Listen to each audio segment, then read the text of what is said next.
Hi guys, my name is Shayda Campbell, and in today's video I'm going to be showing you how to paint some really simple, fun watercolor greeting cards that are great for any occasion, but since Mother's Day is right around the corner, I'm going to be making mine for Mother's Day. Alright, let's get started.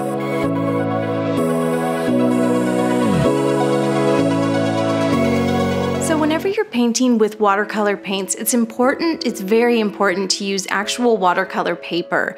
So what I do is I buy these greeting card packs, blank greeting cards at the dollar store, and then I just cut little pieces of watercolor paper out to fit the card. That way I can paint on the proper paper that's able to absorb lots of liquid without buckling too much. And after I'm done my little painting, I'll just glue it onto the cards. So I've got a whole bunch of little pieces of watercolor paper here. They're cut to size. I've ripped them along one edge, along the bottom edge, because it kind of looks nice.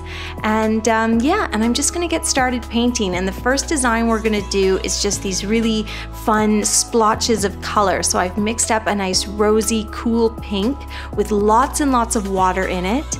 And I'm just making a sort of splotch of color right in the center of the piece of paper or the card. And what I want to do here is I want to use the water and the paint and my brush to make a splotch of color that looks really natural, like it was splashed on the page.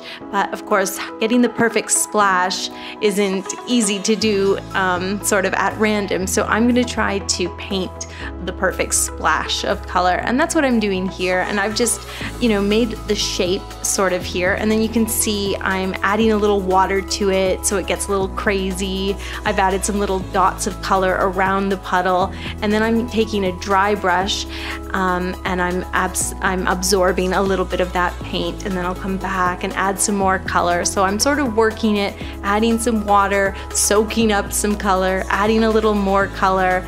Basically what I want is a center that's a little bit faded, and then some of that darker color around the edges.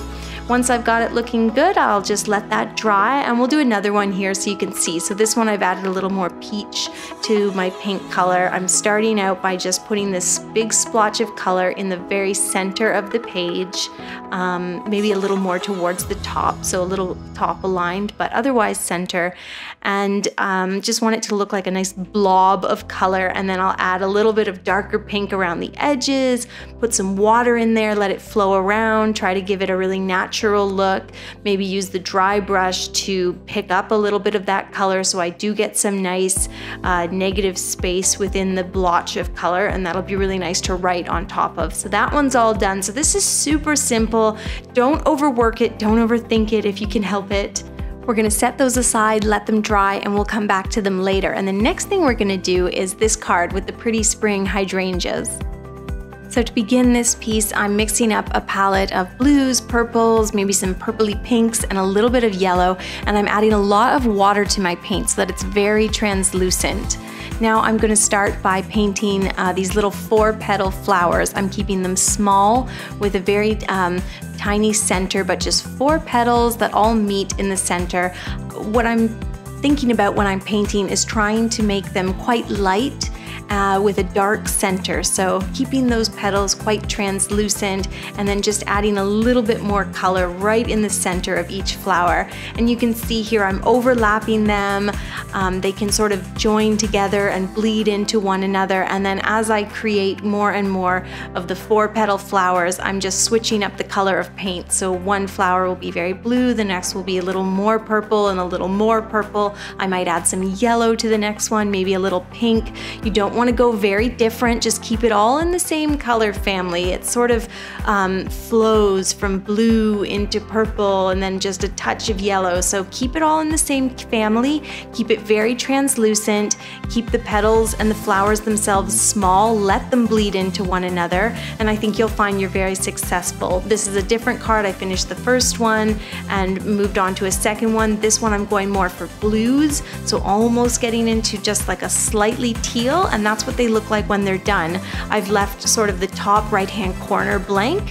1, because a little negative space always looks nice, and 2, because I want to have a place to write a message for my greeting card.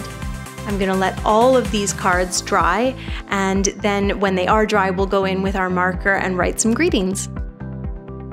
So for these ones with the big splotches of color, what I do is I just write my message in pencil, make sure I've got it in the right spot, I'm happy with it, and then I'm going over it with my pigment micron. So for this peachy splotch, I've just written Mom across there right in the center, and I'm going over it with my pigment micron in the O2 nib. They just are simple and easy, and that's what it looks like when it's all done. You can write any message across there. I think it's fine for any occasion. Now for the hydrangea card, for this first one, I'm writing Mom sort of in a larger foligraphy where I'm writing it in my cursive handwriting, and then I'm just thickening each downstroke just a little bit to give that nice look of calligraphy. Now this one I thought was lacking something, so I went back in and I just added a little bit more pigment to the center of each flower just to give it a little more oomph, a little bit of dark purple and yellow, and it just sort of brought it to life. And that's what it looked like when it was all done, with the Mom in the top corner. And then for the second one, I ended up giving it a little hand-drawn border, wrote Mom in the bottom right-hand corner, and decided to go around each flower with that black artist pen and just make it a little more graphic. So I think they turned out equally pretty. I was quite happy with both of those, and they were so simple and easy to do. And you might find that the paper is a little warped from the painting. I just glued them onto the greeting cards, the blank cards, and then I stuck them in a book and just let them lay flat and sort of flatten out, and they looked great. And yeah, I'm super happy. I'll be sending one of these to my mom. Shh, don't tell her. Well, thanks for watching today, guys. For more videos like this one, don't forget to hit that subscribe button, and I will see you next week with a new tutorial.